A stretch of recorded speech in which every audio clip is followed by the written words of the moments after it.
এই তুমি ব্যাগ গুছাচ্ছ কেন? তোমাকে বলছিলাম না দাদার বাসায় যাব। গত বছর যখন যাইতে চাইছিলে তখন তোমার বৌদি তোমার কি বলছে মনে আছে তোমার? মনে নাই আবার? আমি যখন বাচ্চাদের স্কুলের ছুটিতে বাবার বাড়ি যাইতেছিলাম, ফোন দিলাম, তখন বৌদি বলল আইসো না, আমরা ঘুরতে যাব।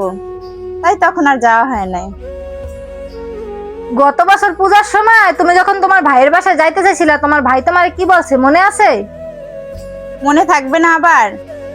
আমি যখন দাদাকে ফোন দিয়ে বলছিলাম যে এবার পূজাটা তোর বাড়িতেই কাটাবো, তখন দাদা বলছিল আসিস না, এবার আমি বাচ্চাদের নিয়ে ওর মামার বাড়ি যাব। তাই তখন আর যাওয়া হয় নাই।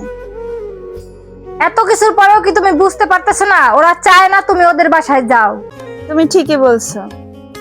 আসলে বাবা মায়ের অবর্তমানে যখন বাবার বাড়িটা দাদা বৌদির হয়ে যায় না, তখন আর ওই বাড়িতে মেয়েদের কোনো স্থান থাকে না, কোনো মূল্যও থাকে না।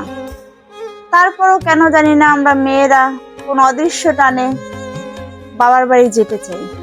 বিয়ে হয়ে গেছে তাই বলে কি পর হয়ে গেছি?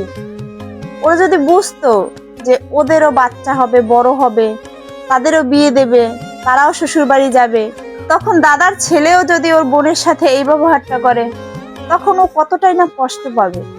এটা যদি এখন বুঝতো। কিন্তু বুঝবে সময় হারিয়ে গেলে। থাক, আজকে আর যাব না, পরে কখনো যাব।